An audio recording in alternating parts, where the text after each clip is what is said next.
내가 낫고자 하느냐 하는 제목으로 은혜를 받고자 합니다. 오늘 본문의 내용은 38년 동안 병으로 인해서 고통받던 환자가 예수님의 긍휼하심으로 그 병에서 치유받았다 하는 그런 내용입니다. 오늘 본문의 내용은 우리에게 두 가지를 교훈합니다. 첫째는 베데스다에는 자비가 없다는 것입니다. 예루살렘 북동편에 있는 문을 양문이라고 그랬는데 양을 매매하는 시장이 있었기 때문에 붙여진 이름이고 지금은 스데반문이라고 불리고 있습니다. 그 양문 옆에 오늘 본문에 보면 베데스다라고 하는 못이 있었다 그랬습니다. 이 베데스다라고 하는 말은 자비의 집이라는 뜻입니다. 그러니까 다른 데는 없는 이 자비로움이 그 집에는 있는 것처럼 이 연못에는 자비가 넘치는 그런 곳. 그래서 그곳 이름을 베데스다라 하고 붙였습니다. 그런데 이 연못이 좀 다른 연못과 좀 다르게 특이한 것은 4절에 보면 천사가 가끔 못에 내려와 물을 움직이게 하는데 움직인 후에 먼저 들어가는 자는 어떤 병에 걸렸든지 낫게 된다 하는 이런 전설이 있었습니다. 그러니까 이제 현대로 보면은 이제 간헐천이에요. 이 물이 이렇게 잠겨 있다가 안에서 압력이 세어지면은 갑자기 막 폭포처럼 막 위로 분수처럼 솟아오르게 하는 이제 그런 물이 바로 이 베데스다 연못이었던 것 같아요. 그런데 그때 물이 솟아오를 때 그걸 보고 제일 먼저 들어간 사람은 그 사람의 상태가 어떠하든지 어떤 병이든지 병이 낫는다는 거예요. 그래서 세상에서는 고칠 수 없었던 병으로 인해서 고통받던 많은 사람들, 오늘 본문에 보니까 맹인, 다리 저는 사람, 혈기 마른 사람, 뭐 온갖 질병을 가진 사람들이 다 이 베데스다 연못에 몰려왔습니다. 그래서 사람이 너무 많으니까 이 사람을 다 수용하기 어려워서 거기 2절 하반절에 보면 거기 행각을 5개나 지어놨다 그랬습니다. 이거 하나에 뭐 몇 명이 들어가는지는 모르겠지만 하여튼 5채 집을 지어놓고 거기에 이제 많은 환자들이 기다리면서 정말로 그 연못의 이름처럼 자기들에게 자비를 베풀어서 자기가 지금 당하고 있는 이 질병에서 낫기를 소망하면서 기다리고 있었습니다. 그런데 이 베데스다라고 하는 말은 자비의 집이라고 하는데 그 말의 뜻은 자비가 넘쳐야 되는 곳인데 정작 그 행각 5개 안에 모여있는 그 베데스다 연못에 있는 사람들은 은혜나 자비는 전혀 찾아볼 수가 없었습니다. 그래서 오히려 불신 세상보다도 더 극심한 생존 경제, 약육 강식의 법칙이 존재하는 자비가 아닌 무자비한 곳이었습니다. 만약에 거기 전에 내려오는 말처럼 연못에 물이 동할 때 제일 먼저 들어간 사람이 병이 낫는다고 하면은 그 연못에 모이는 사람 중에서 제일 병이 중한 사람이 제일 먼저 들어가야 돼. 이게 정상이잖아요. 늦게 왔든지 뭐 빨리 왔든지 상관없이 나는 그래도 그 사람보다 병세가 약하니까 좀 기다려줄 수가 있잖아요. 그러니까 정상적으로 생각한다고 하면은 나보다 훨씬 오래되고 이 병으로 해서 고통받고 중한 사람이 제일 먼저 들어가줘야 돼. 그런데 현실은 전혀 그와 같지 않고 정반대였습니다. 병세가 제일 경미한 사람이 제일 먼저 들어갈 수밖에 없잖아요. 제일 활동할 수가 동작이 빠르니까요. 그러니까 정말로 병을 고쳐야 될 사람들, 정말로 다른 사람으로부터 자비와 긍휼을 받아야 될 사람들은 항상 뒷전에 쳐져서 어느 때 들어갈지 알 수 없게 되었습니다. 그리고 이 베데스다 연못에서는 2등이나 3등은 아무 의미가 없습니다. 무조건 1등이라 해야지 병을 고칠 수 있는. 그래서 평소에는 자기들끼리 모여가지고 물이 동하기 전까지는 동병상련이라고 얼마나 고생이 많어. 이번에 여기서 병을 고쳐야지 하고 마치 자기가 양보할 것처럼 얘기하다가 물이 솟는 순간 어느 때 내가 그 말을 했나고 순식간에 자기가 먼저 뛰어들어가는 것이 바로 베데스다예요. 입으로는 자비를 외치는데 자비는 눈꽃만큼도 찾아볼 수 없는 것이 베데스다였습니다. 옆 사람의 실수, 낙오가 곧 나의 성공의 조건이 되는 것이 바로 베데스다예요. 이름만 자비였고 본질은 철저한 무한 경쟁의 장소였습니다. 우리가 지금 살아가고 있는 이 세상이 바로 그렇습니다. 그래서 오늘 본문에 보면 38년 된 병자가 예수님에게 나를 못에 넣어주는 사람이 없습니다 라고 하는 말은 자신이 여기 와서 지금까지 있는 동안에 여러 많은 사람들이 자기하고 같이 있었지만 정작 물이 동해서 나를 거기에 긍휼히 여기고 자기를 위해서 순번을 희생하면서 자기를 넣어준 사람은 한 사람도 없었다는 뜻이에요. 마태복음 5장 7절에 보면 긍휼히 여기지 않는 복이 있나니 저희가 긍휼히 여김을 받을 것이요 라고 그랬습니다. 그러니까 남을 불쌍히 여기고 긍휼히 여기는 사람이래야지 하나님도 그 사람을 어려움 당했을 때 불쌍히 여겨주신다는 거예요. 남을 긍휼히 여기는 마음이 없는 사람은 하나님도 그 사람 긍휼히 여겨주지 않습니다. 긍휼히 여긴다라고 하는 말은 불쌍히 여긴다, 자비를 베푼다, 측은한 마음을 가진다 그런 거예요. 그러니까 예를 들어서 나는 팔이 하나 없는데 아예 다리가 2개 없는 사람이 누가 더 불쌍한 거예요? 다리가 2개 없는 사람이 더 불쌍하잖아요. 그러면 물이 동할 때 나는 다리가 있어서 들어갈 수 있지만 그 사람은 다리가 없어서 못 들어가니까 자기가 들어서라도 그 사람을 먼저 넣어줘야 되는 게 그게 자비를 베푸는 거고 그게 긍휼히 여기는 거예요.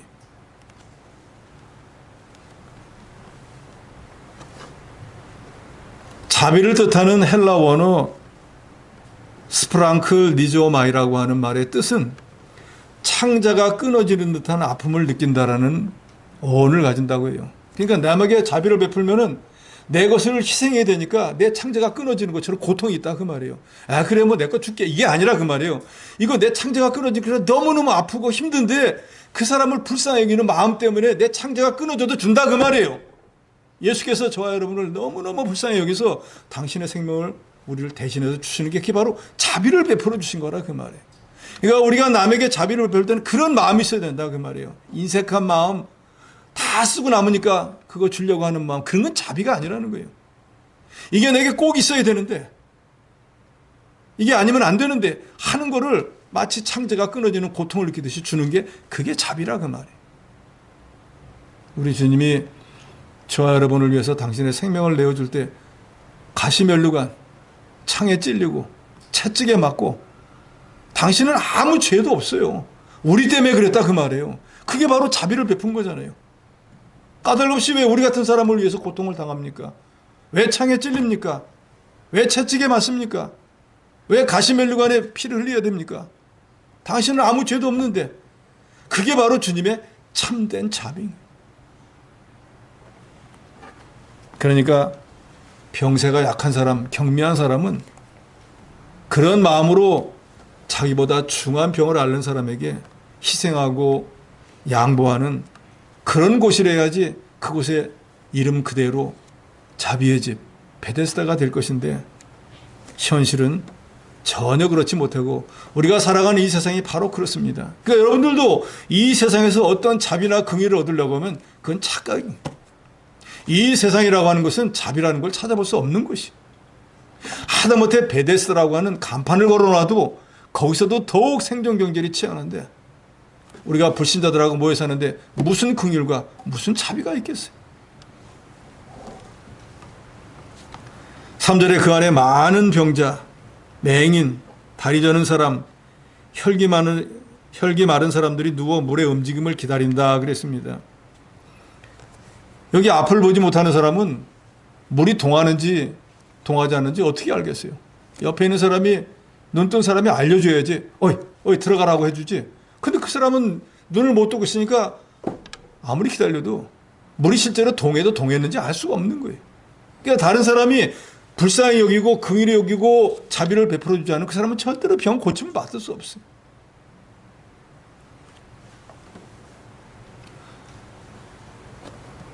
다리 저는 사람, 다리가 불편해서 걷지 못하는데 물이 동하는 걸 눈으로 보고도 누가 들어서 그 안에 넣어주지 않으면 자기는 보고도 못 들어가요.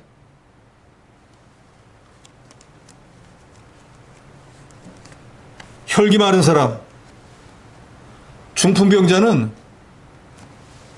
반신불수나 어느 곳이 마비된 사람이잖아요. 그 사람 자기 힘으로 걸을 수가 없다 그 말이에요. 그러니까 누군가 물이 동하는 걸 보면 같이 들어서 그 사람을 불쌍히 여기고 물 안에 넣어줘야지 그 사람이 아무리 쳐다본다고 해서 어떻게 들어갈 수 있겠어요. 다른 사람들 다 자는데 자기 혼자 눈이 떠 있다가 물 동하는 걸 봤다고 해도 자기는 못 들어가요. 아무리 치유의 자비가 임하는 베데스다 연못이라고 해도 다른 사람의 양보나 희생, 도움이 없이는 이 앞을 보지 못하는 사람, 다리 저는 사람, 혈기 마른 자처럼 중풍병자들은 결코 연못에 들어갈 수도 없고 병을 고침 받을 수도 없습니다. 이 세상이 바로 그와 같은 곳이라는 것을 저 여러분이 분명히 아셔야 됩니다. 그러니까 이 세상에서 뭔가 긍휼함을 받고 자비를 다른 사람들로 받으려고 하면 그건 큰 착각이에요. 그러니까 어떤 면에서 보면은 이 베데스다 연못에서 병을 고침받은 사람은 사실은 제일 자비롭지 못한 사람이에요. 그러잖아요. 다른 사람에게 자비고 뭐고 자기 병만 낫겠다고는 자기는 그 모인 사람들 가운데 제일 경미한 사람이에요. 결론적으로 이 베데스다라고 하는 연못은 명색만 자비의 집이었지 자비는커녕 남을 위한 양보나 희생 배려는 눈꽃만큼도 찾아볼 수 없는 그런 무자비한 집이었는데 이 세상이 바로 그와 같습니다. 그렇기 때문에 우리 믿는 성도들은 이 세상에 소망을 두고 그것을 의지해서 긍휼함을 받고 병을 고치고 나의 어떤 문제를 해결하고자 한다. 큰 마귀에게 속는다는 것이라는 것을 여러분 아시기 바랍니다. 베데스다에서 물이 움직일 때 1등으로 뛰어들어야만 하는 룰, 1등으로 들어가야만 병이 날 수 있으니까요. 이거는 오늘날 우리가 살아가는 이 세상의 생존 방식과 똑같아요. 세상에도 그러잖아요. 2등은 기억 안 합니다. 1등만 기억하는 거예요. 그러니까 누구든지 1등이 되려고 뭐 가든 수단 방법을 써서 출세하려고 하지 않습니다. 하다못해 이 신령한 하나님의 교회에서조차 그런 세상에 그릇된 풍조가 막 들어와 있지 않습니까? 조금이라도 속도가 늦거나 능력이 뒤처지면 즉시 낙오자가 되고 그 낙오자의 책임은 자기에게 돌아옵니다. 그렇기 때문에 약자들은 설 자리가 없어요. 남들보다 먼저 입시의 관문도 통과해야 되고 먼저 취업도 해야 되고 먼저 많이 남들보다 모아야 살아갈 수 있는 것이 이 세상입니다. 그러다 보니까 수단 방법을 가리지 않고 다른 사람보다 잘 되려고 더 많이 가지려고 싸우고 다투고 악의 다툼을 벌이는 것이 바로 이 세상 아닙니까? 합법적인 잔인함이 지배하는 곳이 바로 이 세상입니다. 그러니까 세상에서 무자비하다고 해서 누가 손가락질하지 않습니다. 출세만 하면 되는 거예요. 성공만 하면 되는 거예요. 그러지만 정작 여기 38년 된 병자처럼 내가 결정적인 위기에 처했을 때 정말로 나를 위해서 불쌍히 여기고 긍휼과 자비를 베풀어 줄 사람은 없다는 게 오히려 베데스다에서는 육신의 질병을 고쳐 낫게 해주는 것이 아니라 질병의 고통과 아울러서 뻔히 보면서도 자비와 긍휼을 받지 못하고 자기 순번이 되는데도 들어가지 못하는 오히려 심리적인 고통, 실망을 더 느끼는 곳이 바로 베데스다인 거예요. 마태복음 11장 28절에 수고하고 무거운 짐진 자들아 다 내게로 오라 내가 너희를 쉬게 하리라.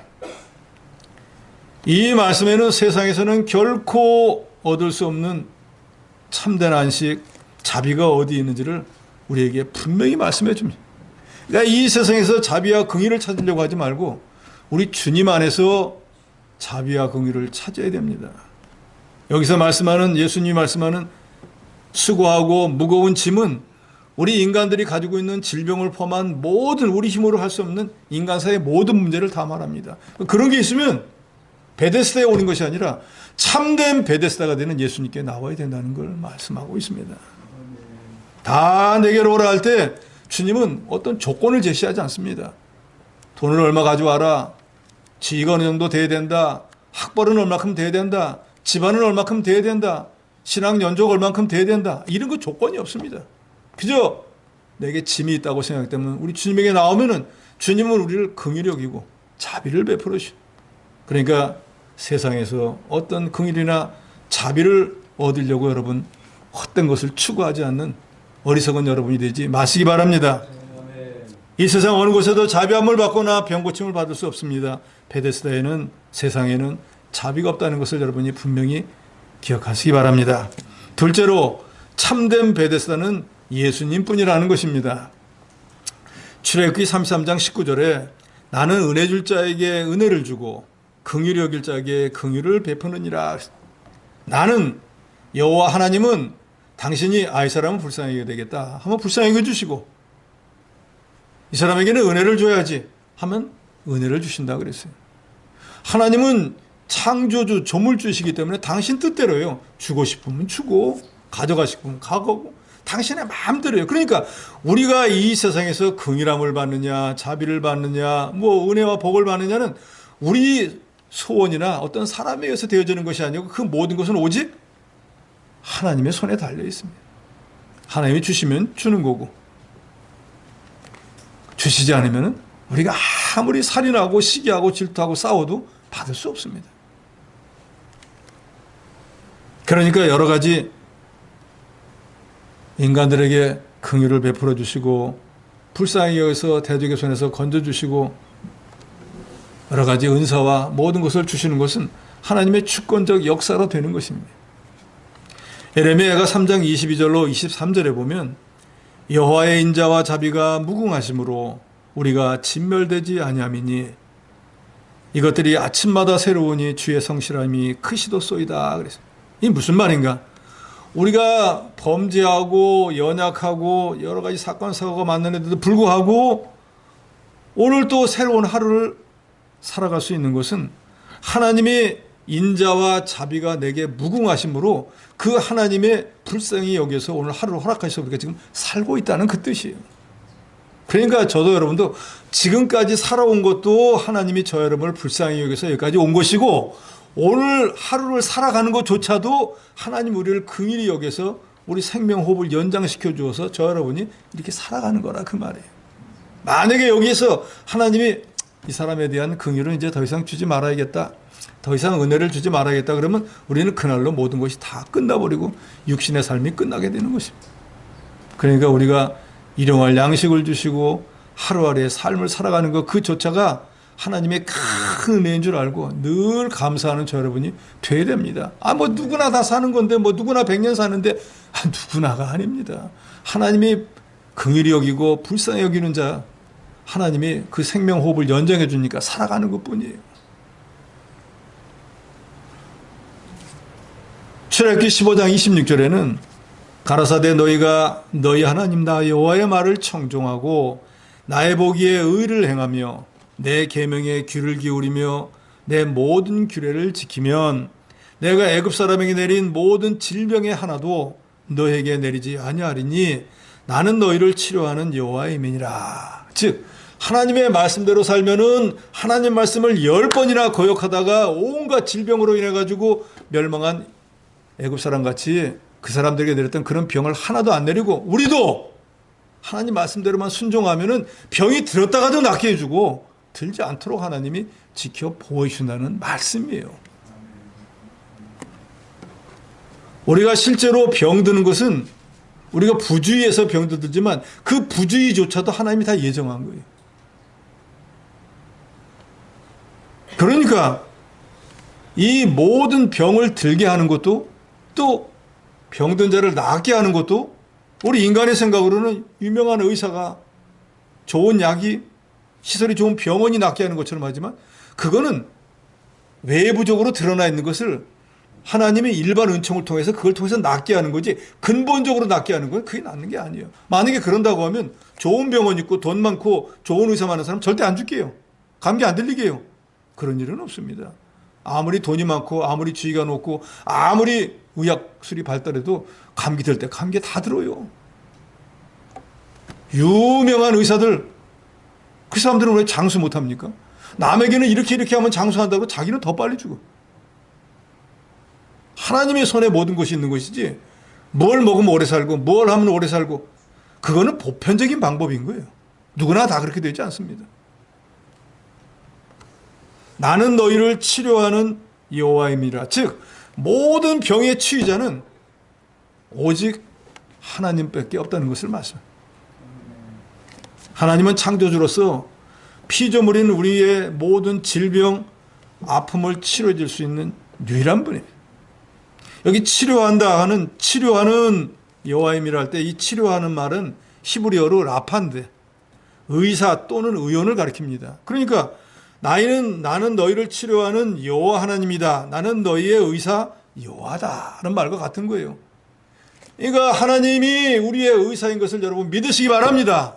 그러니까 병원에 갈 때도 이 병원만 가면 낫는다 믿지 마세요. 그 병원을 통해서 하나님이 일반인적으로 낫게 하지만 근본적으로 병을 낫게 하는 건 하나님이시니까 그 병원에 가기 전에 그 모든 병을 낫게 해주신 하나님께 간절히 기도하고 가시라 그 말이에요. 훌륭한 의사도 실수하기도 하잖아요. 외과 수술해놓고 장갑을 안에다 넣고 꿰매는 일도 있잖아요. 그런 일이 없도록 꼭 수술해야 될 부위만 수술하고 은혜 가운데 잘 맞출 수 있게 해달라고 하나님 앞에 기도를 꼭 하셔야 돼요. 의사가 병을 고친다고 하면 우리가 하나님 찾을 이유가 뭐가 있겠습니까? 그러나 병원에 한번 가보세요. 그렇게 믿음 좋다고 하던 집사님도 의사를 붙들고는 선생님이 입에서 떨어지지 않지만 하나님께 기도 안 해. 주객이 전도돼 버렸다 그 말이. 육신의 질병은 말할 것도 없고 우리 인생의 모든 문제까지 깨끗이 의사처럼 병을 고쳐주시는 분은 오직 우리 주 예수 그리스도 하나님뿐이라는 걸 여러분 분명히 믿으시기 바랍니다. 그러니까 우리가 인생에 어떤 문제가 닥쳤을 때 제일 먼저 해야 되는 것은 이 모든 것을 처음부터 끝까지 주관하는 주님에게 기도하셔야 돼요. 주님이 분명히 말씀하잖아요. 하나님 말씀에 귀를 기울이고 계명 율례, 이건 하나님 말씀을 잘 지키는 사람에게는 하나님이 건강하게 해주고 치료를 약속하십니다. 그래서 우리가 잘 아는 말씀도 있잖아요. 여호와를 경외하는 자는 오래오래 살게 한다 그러죠.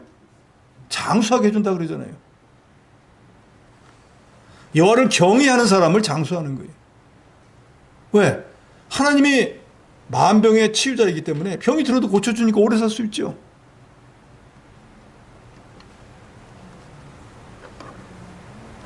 욥기 5장 18절에 보면 하나님은 아프시게 하다가 싸매시고 상하게 하시다가 그 손으로 고쳐주신다 그랬습니다. 그러니까 우리의 모든 질병을 고쳐줄 수 있는 분은 하나님밖에는 없다는 것을 성경은 우리에게 거듭거듭 말씀하고 있습니다. 육신의 질병에서 낫는 것도 하나님이 불쌍히 여겨주셔야 함이 있어야 합니다. 그래야지 싸매주시고 하나님의 손으로 고쳐주시는 거예요.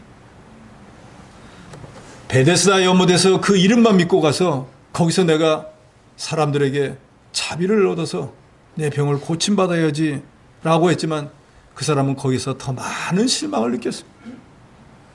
내 몸이 조금만 성했어도 내가 들어갈 수 있었는데 어느 때나 내가 저기 들어갈 수 있을까? 절망감에 빠질 수밖에 없었습니다. 세상의 것에서 어떤 자비를 얻고 긍휼을 얻고 거기서 무언가를 얻으려고 하면 더욱 큰 실망감에 빠질 수밖에 없다는 것을 우리에게 보여줍니다. 그런데 이 사람은 베데스다 연못에 와 있지만 누구에게로부터도 자비와 긍휼을 받지 못하는 오히려 더 큰 실망감과 열등감에 빠져 있어서 병을 고칠 기약도 없이 그저 자기 앞에 있는 모든 사람이 다 고치고 나가서 마지막에 자기가 기어들어가서라도 병을 고칠까? 그런데 세상에서 그게 가능하겠습니까? 앞 사람들이 다 가고 나면 뒤에 더 많은 사람들이 와서 기다리고 있는, 자비를 베풀 수 있는 사람들이 없는 그곳에 자비의 본체가 되시는 예수 그리스도께서 직접 찾아오셨습니다. 6절에 예수께서 그 누운 곳을 보시고 병이 벌써 오랜 줄을 아시고 아무에게도 긍휼함과 자비를 받지 못했던 이 38년 된 병자를 불쌍히 여기서 그 병자가 뭐 주님한테 편지를 보내갖고 제가 여기서 이렇게 어려움을 당합니다. 아무도 나를 불쌍히 안 여깁니다. 주님 오셔서 저를 구원해 주세요 하고 뭐 편지를 썼다든지 다른 사람을 통해 연락한 게 아니에요. 그런데 주님이 직접 오셨어요. 이것은 우리의 모든 형편을 주님이 다 아신다는 거예요. 에스겔서에 보면은 유다 백성들이 범죄함으로 하나님께서 바벨론 사람들을 동원해가지고 유다 나라가 주전 580년에 멸망당할 때까지 포함해서 3번에 걸쳐서 포로로 잡아갑니다. 그래서 에스겔 선지자는 주전 597년에 2번째로 포로로 잡혀갑니다. 그랬더니 그 바벨론에 포로로 잡혀갔던 사람들이 하는 소리는 뭔가? 하나님이 살아계신다고 하면은 우리를 어떻게 이 포로로 붙잡혀가게 했을까? 하나님이 능력이 없으니까 우리를 바벨론의 손에서 건져주지 못해서 우리가 여기서 이 고난을 당하는 거 아닌가 하고 하나님의 능력과 하나님의 존재를 불신하는 사람들이 되어버렸습니다. 그런데 왜 하나님께서 그 사람들을 바벨론의 포로가 되겠습니까? 죄값인 거예요. 죄가 없는데 그 사람들에게 고난을 준 게 아니라 그 말이에요. 너희 죄값으로 너희가 고난을 당하니까 70년 동안에 너희가 스스로 너희가 무슨 잘못을 했는지를 회개하고 뉘우치라는 거예요. 그런데 이 사람들은 자기가 죄진 걸 생각 안 하고 하나님의 능력이 없으니까 손이 짧으니까 우리를 구원하지 못하고 대적의 손에서 우리를 건져주지 못한 거야 하고 하나님을 불신했습니다. 위대한 철학자 아리스토텔레스는 뭐라 그랬습니까? 누구를 알라 그러죠? 자신을 아는 게 제일 중요한 거예요. 지금 내가 어쩐 존재인지를 알아야 되는 거예요. 왜 내가 지금 고난을 당한지를 알아야 된다 그 말이에요. 징계하고 심판하고 고난을 주는 주님만 나쁘다고 할 게 아니고 왜 내가 이 고난을 당하게 되었을까를 먼저 생각해야 되는데 저도 여러분도 내가 당하는 시험과 환난과 육신의 질병만 생각하지 내가 하나님 앞에 무엇을 잘못했는가는 생각하지 않습니다. 부모가 자녀를 사랑하는데 자기 마음에 안 든다고 자식을 막 때릴까요? 자식을 막 미워할까요? 무언가 바로 하지 못하니까 바로 세우려고 매도 때리고 야단도 치는 거지 까닭없이 자식을 때리고 내쫓는 그런 부모는 없습니다. 정상적인 경우에.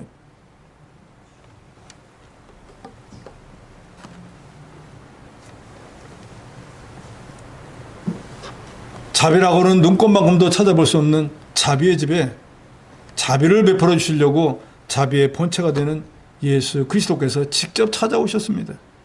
그래서 야고보서 5장 11절에는 주는 가장 자비하시고 긍휼히 여기는 자라 하고 말씀했습니다. 이 세상에서 우리 모든 인간들을 가장 불쌍히 여기고 우리에게 마치 창자가 끊어지는 듯한 고통을 가지고라도 자기 것을 주시는 분은 오직 우리를 구원하신 우리 주 예수 그리스도 한 분이라는 거 여러분 믿으시기 바랍니다.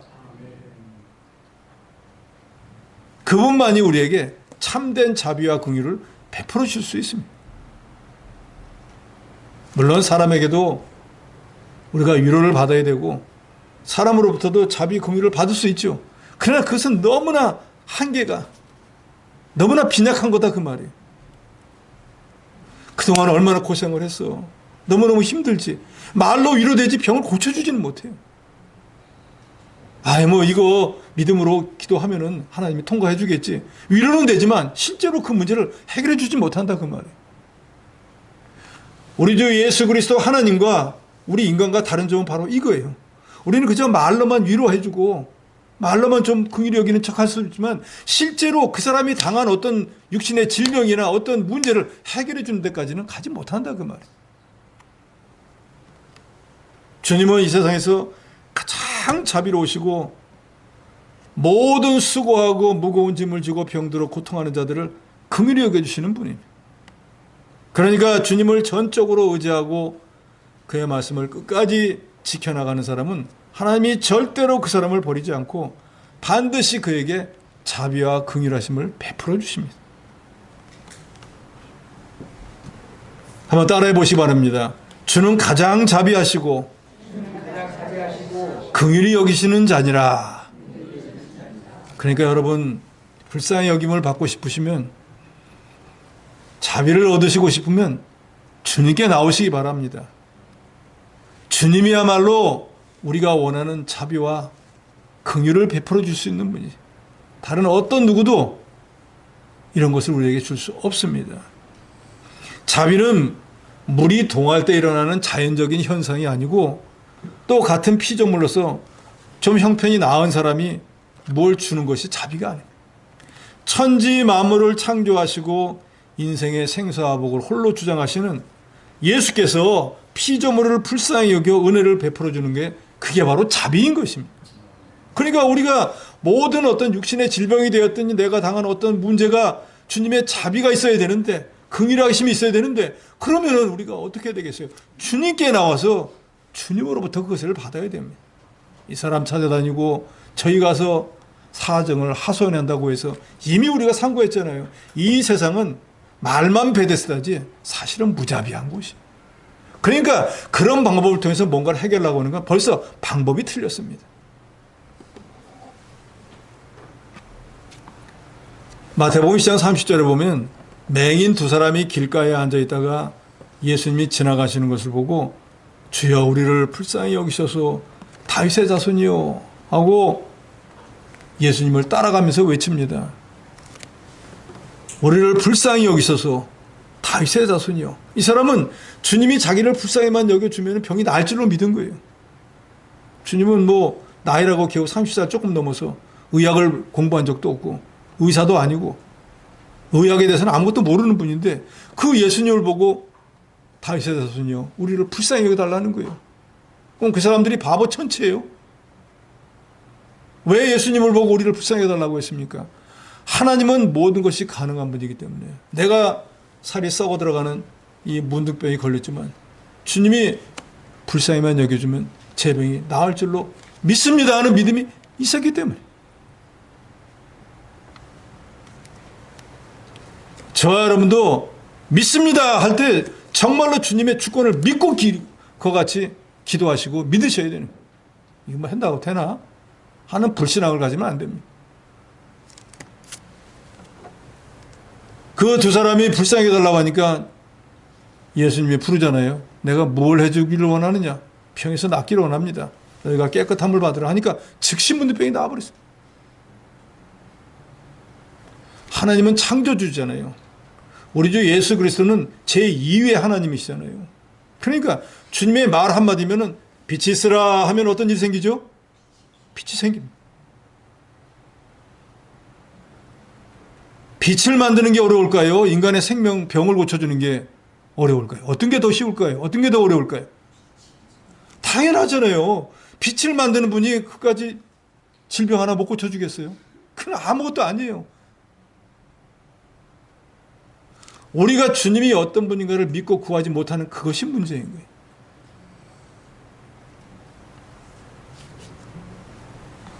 누가복음 7장 12절 이하에 보면 나인성에 예수님이 갔는데 과부가 갑자기 자기 아들이 죽어가지고 너무 슬퍼서 그 관을 붙잡고 가면서 막 우는 거예요.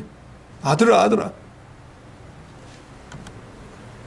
그 과부를 보고 예수님께서 불쌍히 여기셨다 그랬어요. 아이고 이 참 과부가 의지할 데가 없어서 이게 너무너무 불쌍하게 저렇게 되었구나. 그 청년의 관에다가 손을 올려놓고 내가 내게 말하노니 일어나라 하니까 죽어서 지금 장사 지내려고 하던 청년이 벌떡 일어나 살아났다 그 말이에요. 아멘입니까? 아멘. 하나님의 능력이면 죽은 자도 살릴 수 있어요. 우리가 어떻게 만들어졌습니까? 이 흙덩어리가 똑같은 거예요. 주님이 흙으로 주물주물 해가지고 사람 형상같이 만들었어요. 근데 흙으로 된 인형이요. 아무것도 움직이지 못합니다. 그런데 거기에다가 하나님께서 훅 하고 생명을 불어 넣어주니까 그 흙덩어리가 갑자기 막 움직이면서 오늘 저와 여러분이 된 거예요. 그런데 그 흙덩어리 안에 있던 영혼을 주님이 쏙 빼면은 다시 흙이 돼가지고 아무것도 못하다가 흙으로 돌아가 버리는 거예요. 우리의 본시, 우리가 그와 같은 존재라 그 말이에요. 그러니까 주님의 은혜로 영혼이 살아있으면 산 거고 영혼이 주님이 가져가시면 그 순간에 흙이 돼버리고 마는 거예요. 이게 우리의 근본인 것을 저 여러분이 아셔야 됩니다. 이 모든 것을 주님이 주관하시니까 주의 손안에 우리가 달려있는 거예요. 내가 무슨 인생을 개척하고 운명을 그런 헛소리 하지 마. 주의 손에 달려있는 거예요. 너희가 내 손의 양이라 주님이 말씀하셨잖아요. 그러니까 우리는 1분 1초도 주님의 긍휼하심, 주께서 우리에게 자비를 베풀어 주지 않으면 우리는 살아갈 수 없는 존재예요. 이제 여러분, 이 세상에서 가장 자비로우신 분이 저 여러분에게 지금 불쌍히 여겨주시고 자비를 베풀어서 우리가 지금 살아가고 있다는 것을 믿으시기 바랍니다. 내일도 주님이 내게 은혜를 베풀어 주셔야지만 살 수 있는 거예요. 그래서 이제 우리가 예수 믿고 난 뒤에는 이 주님과 관계에서 절대로 떨어질 수가 없는 거예요. 떨어지면은 그 순간 모든 것이 나무에 붙어있던 나뭇가지가 뚝 떨어지면 어떻게 됩니까? 떨어지고 난 뒤에 갖다 붙여도 안 돼요. 그건 생명이 끝난 거와 똑같은 거예요. 우리가 영생을 얻었다는 표현을 하지 않습니까? 영생이 뭡니까? 영어로는 eternal life라고 그러잖아요. 영원히 사는 게 영생이잖아요. 우리가 이 세상을 떠나서 천국에 가서 사는 거 영생의 삶입니다. 그런데 그 영생의 삶보다 더 중요한 것은 이 땅에 살아있는 동안에 영생의 삶을 살아가는 거예요. 그건 뭘 말하는 거예요? 주님과 우리가 떨어지지 않고 늘 교제하면 그게 영생의 삶인 거예요. 그런데 중단돼서 내가 주님을 떠나면 끊어지잖아요. 그건 영생이 아니잖아요. 그러니까 우리가 주님 앞에 갈 때까지 주님을 떠나지 말고 항상 영생의 삶을 살다가 이제는 그런 걸 걱정할 필요 없이 천국에 가서는 영원히 주님과 사는 거예요. 그러니까 우리가 영생을 얻었다, 구원을 얻었다 하는 것은 그날로부터 주님의 것이 되어서 주님과 떨어지지 않는 삶을 살아야 된다는 걸 말하고 있습니다. 그런데 그 주님을 우리가 어떻게 만날 수 있습니까? 기도를 통해서 우리가 항상 교통한다 그러잖아요. 서로 오고 가고. 그러니까 이 긍휼히 여김을 받을 수 있는 것도 우리가 주님 앞에 기도하셔야 된다. 로마서 9장 15절에 모세에게 이르시되 내가 긍휼히 여길 자를 긍휼히 여기고 불쌍히 여길 자를 불쌍히 여기리라. 어느 시대 때든지 주님은 당신이 이 사람 불쌍히 여기다, 은혜를 줘야지 하면은 주님의 뜻대로 그렇게 되는 거고, 이 사람은 안 되겠다, 이 교만해서 도저히 안 되겠구만 하면은 하나님의 버림을 받게 되는 거예요. 이거는 인간의 문제로 어떤 사람에게 된 것이나 주님이 주권적으로 하시는 것이니까 저도 여러분도 이 땅에서 장구한 삶을 살고 주님이 허락한 때까지 온전한 삶을 살기를 원한다면 주님이 저희를 긍휼히 여겨주셔야 돼요.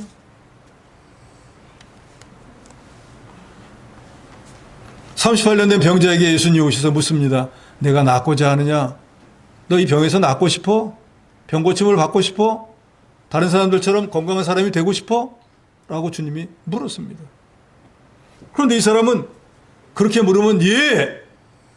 하고 대답을 해야 되는데 7절의 하반절에 보면 나를 못에 넣어주는 사람이 없어 내가 가는 동안에 다른 사람이 먼저 내려가나이다.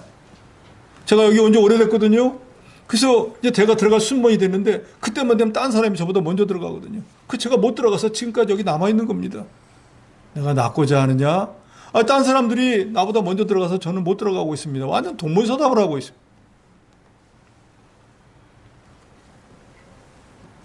이 사람이 동문서답을 하든 남문북답을 하든 주님은 이 사람의 모든 형편을 다 알고 오셔서 물었습니다.